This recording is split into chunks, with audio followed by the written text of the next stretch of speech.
はい、こんにちは。こんにちは。今日はですね、滋賀県の、はい。福富さんにですね、実はここ、新作のデニムをはい。作ってる、はい。 4346モデル、ずっと追っかけてきてるやつです。はい。それの生地を作ってるですね、日本綿布さんに連れてきてもらいました。日本綿布社長の、河合さん、よろしくお願いします。よろしくお願いします。よろしくお願いします。よろしくお願いします。普段はちょっとなかなかお見せすることなかったんですけども、はい、今日は河合社長のご好意でと覗かせてもらえるってことで、はい。滋賀県ってあんまりどこで作ってるとかどこで生地作ってるとかって、はい、今まで結構マル秘な言ってなかったですよね。はい。今回初めて明かされました。いよいよ。はい。日本綿布さんというのもすごく歴史あるんですよね。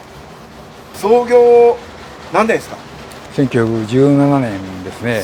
1917年。はい。はい。1917年ということは、はい。大正初期の頃。はい。すごいですね。もうだからジーンズ黎明期の頃から、はい、ここでも生地が織られていたと。そうですね。社長3代目で、はい、3代目の社長になってからデニムをやり始めたと。そうです。そうです。やっぱりすごくそこは先見の明があったんですか？というかビンゴガスリとか、備中小倉とか、はい、インディゴを使う仕事が多かったんです。それでこれはデニムはいい素材だなということで始めたんですね。本当昔の設備がまだここにはたくさん稼働してまして、はい、そのおかげで僕らもこういった服が昔のレシピで作れるんですよ。作りたいものが作れる魔法の工場が。ありがたいですね。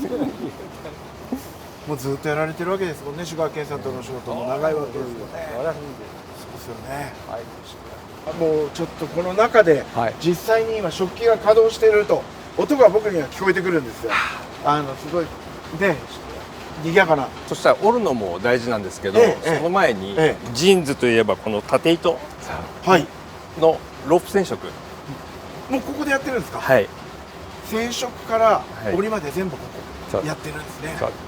ああ、もうそれはぜひとも。あっちにあるんで連れてってもらいましょう。はい、お願いします。ぜひ行きましょう。よろしくお願いします。はい。まずロープ染色の場所に連れてきてもらいました。ロープ染色ですね。はい。デニムの生地の縦糸になる、青い糸を染める工程になります。色のついた表に見えているところの糸ってことですね。はい。はい。藍染めってかせ染めっていう染め方と、今のジーンズでいうそのロープ染色があるんですけども、ジーンズの方はロープ染色っていう方法で染めます。でその設備がこちらにあるんですけども、すごいですね。奥まで続いてて、これが皆さん多分見てる人は動いてなんか平べったい紐きしめんみたいに思えると思うんですけど、これは全部糸の束なんですね。そうですね。はい。社長、これ高さってどれぐらいあるんですか？13メーターぐらいですね。はい。高いところ13メーター。で、最初こう水通しして奥までが何回インドゴ染めるんでしたっけ？今回はインディゴ層だけで13回染めます。途中から色が変わり始めてるんです。はい。あそこから要はインディゴに染まってると。そうですそうです。ということはだんだん奥へ行けば行くほど濃くなっていく。濃くなっていくと。そうですね。で今までもカタログで河合社長に協力してもらって撮影してたんですけど、滋賀県のカタログで、写真だと全くその染まり方が伝わらないんですね。で今回特にその、河合社長なんかはもう見慣れてると思うんですけど、僕らでさえその染め始まった時の緑色から青になる瞬間とか。確かにね。そうだ。黄緑というなんか緑、白が緑になって、あれって要は上に引っ張られて上がってるタイミングで酸化してで色がどんどん濃くなっていって、いい具合でまた次の層にこれ全部同じなんですか？染料はその13個の層の中に、全部均一ではないです。やっぱこう最初の層と一番後ろの層別のものが入ってます。ははは、そういうことなんですね。ゆっくり走ってもっと簡単に染まる方法ってやっぱりないんですね。時間がかかるんですね。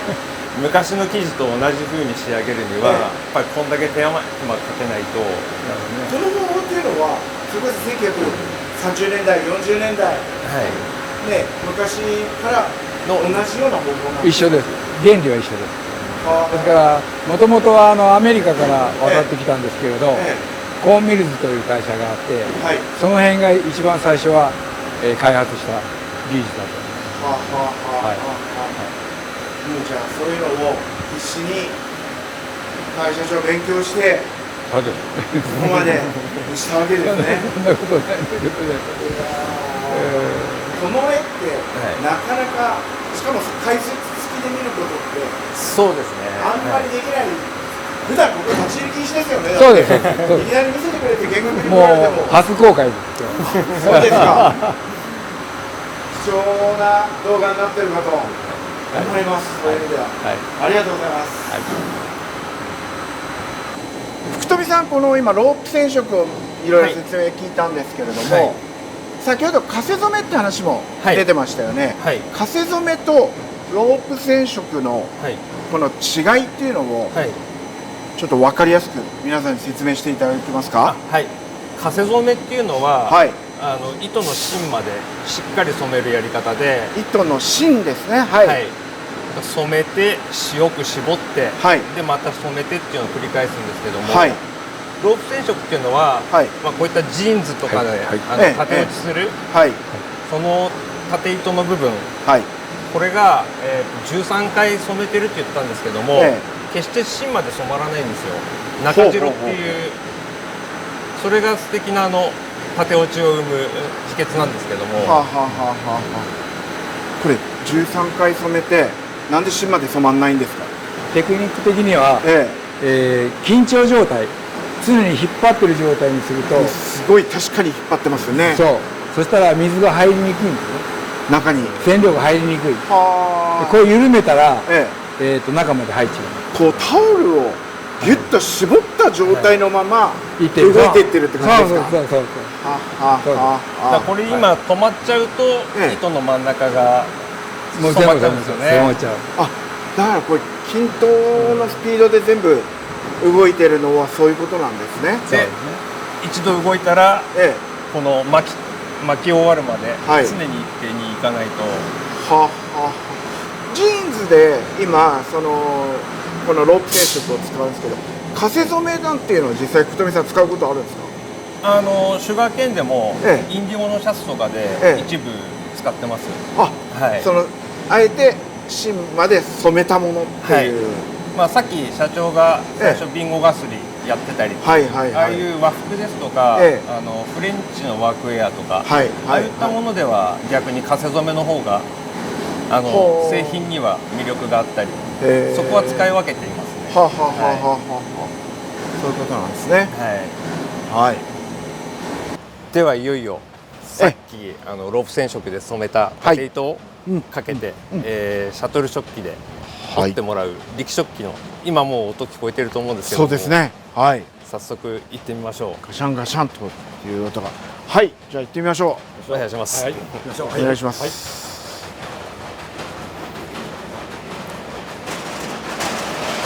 どうぞ。すみません。ありがとうございます。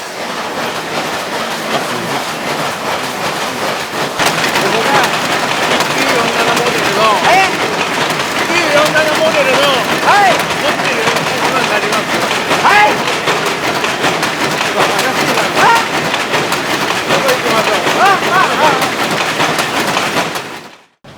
社長、中でいろいろお話聞きたかったんですけど全くと言っていいほど音がね。申し訳ない。いやこれ何台稼働してるんですか？150台ですね。150台の食器が稼働するとやっぱり会話はできないですね。できないですね。心地いいね、カンカンカンってシャトルの音を私は堪能してたんですけれども、いや実際150台の古い食器ですよね、すべて。そうです。旧式の力食機というもので、はい、ちょっと原理的なことを福富さん、ちょっと、みんなシャトル食器っていう言葉は知ってると思うんですけども、実際シャトルというものが右から左往復して横糸、さっきのロープ染色を縦にかけて、横糸は、ジーンズの場合生成りの糸をこうかけて、右から左行ってっていうのが今この音なんですね。そうやって折っていく昔ながらの機械です。で今はまた違う最新の機械とか、レピア食器とかあるんですけども、ヴィンテージジーンズを作るのには、シャトル食器が欠かせない、でまず耳がをつけるにはシャトル食器が必要なんですね。もうシャトルの動きってこう一応は目で終えてるんですけど、すごい速いじゃないですか、すごい勢いで走ってて、その割には生地がその音のスピードでバンバンバンバンバンって出てくるように感じちゃうんですけど、全くそのスピード感と生地が仕上がるスピード感って違いますね。違いますね。ゆっくり生地は出てきますね。よく打ち込み本数って言うんですけど、1インチあたり40本とか48本とかって言うんですけども、1インチあたり、それって結局1往復で2回なんで、24往復しないと多分48本にならないです、1インチで。ということは1インチ縫うのに24往復してるということですね。なので結局一旦折るのにどれぐらいかかります？一旦折るのに丸々2日ですね。丸々2日。1日で、25メーター。2日間で50メーターしかできない。なんで1台だともう到底。150台の食器を動かすっていう動いてるっていうのはそういうことなんですね。そうですね。で今見ていただいたのが、1947モデル、うちで20年以上実績のあるスタンダードモデルですね、の、力食器だったんですけども、1943モデル、1946モデル、今度の新作はさらに違う機械で河合社長に別にチューニングしてもらって折ってるんですね。全く違う、全くって言うとあれですけど、47と同じではないわけですね。ちょっと言えるとこと言えないとこある。企業秘密いっぱい。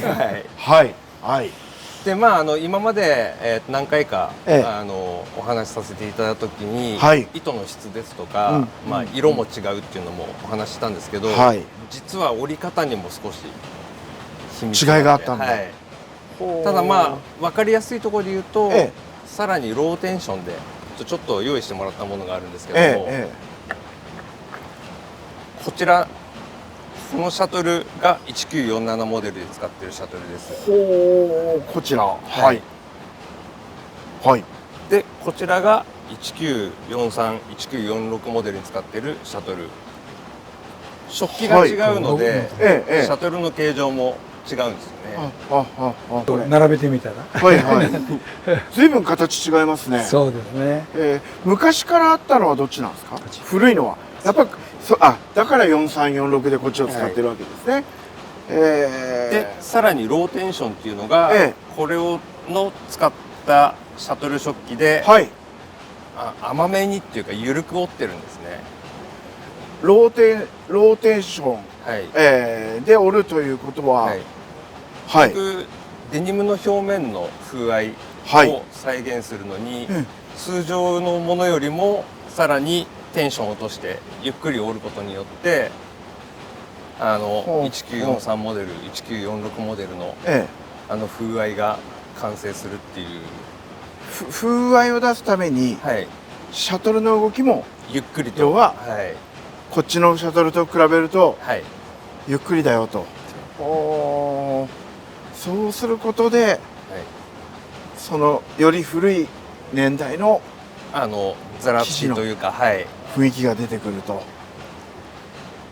やっぱり対戦モデルとか対戦43年とか46年とかっていう年代のを狙おうとすると、当時はそういう感じで折られてたということなんですか？その近辺のモデルは今まででうちで、いろいろばらしてはい分析してってやってたんですけども、え今回のはちょっとコレクターさんからお借りして、ちょっとばらすわけにもいかなかったんで、そうですよね。今までの経験値と、ええあとその糸質とかを見てもらって、はい。でそれ以外にさらにその折り方でこうなるんじゃないかっていうことで、えローテーションを提案していただいて、ほうほそうすると結果当時の1日に折れるメーター数がさらにさらにですか？はいもう25メートルもまずまた折れないんですね。はいはあはあ。